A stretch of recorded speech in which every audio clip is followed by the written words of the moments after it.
Let me know if you can relate to this. So you wake up, you drag yourself to the kitchen, you slap on the kettle, make yourself a cup of coffee, and then you sit there like, oh, that's exactly what I needed. It hits the soul, you start to feel that buzz, and then you're like, oh, it's empty. Let's make another one. You make another one, you have your breakfast, you go through your morning, and then it gets to 10, 11 o'clock, you're like, oh, I need another boost. I want to get stuff done today. I want to be productive. And then you have another one.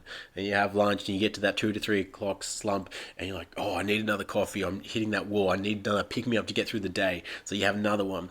And then you get to the end of the day, you finally get into bed, and then you're so physically exhausted, but you're laying there, and your mind's running a million miles an hour that it takes you over an hour to get to sleep.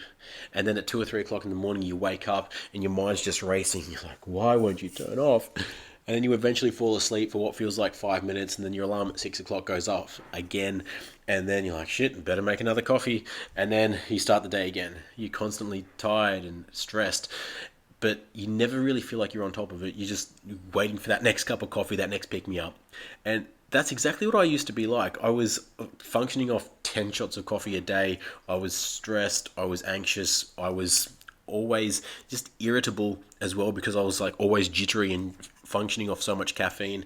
And then people were like, oh, you probably shouldn't drink so much. And I'm like, yeah, maybe. But then I looked at some of the alternatives, and decaf, didn't really do it for me.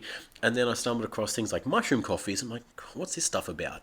And then looked at some of the coffees, and they were just weak, right? They'd have all these different types of mushrooms in there, but like such small amounts that they weren't enough to really notice any significant difference. They were just poor excuses for a mushroom drink or a coffee. I don't know what they were trying to do.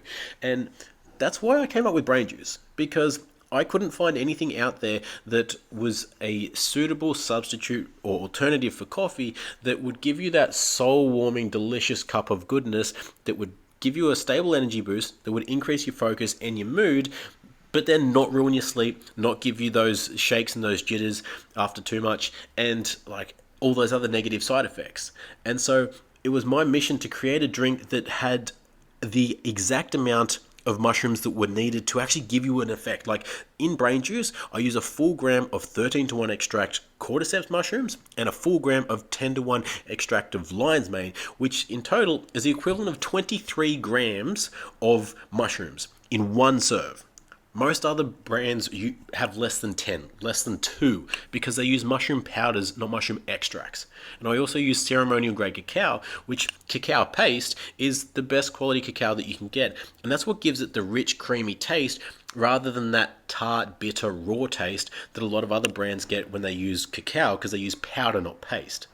And so if this resonated with you about drinking too much caffeine, having those effects, and wanting an alternative but haven't quite found it, try brain juice. Because if you're like me, it's going to hit the spot so that you can have that energy, that focus, even have it in the afternoon without having detrimental effects on your sleep. I hope it helps you the way that it helped me.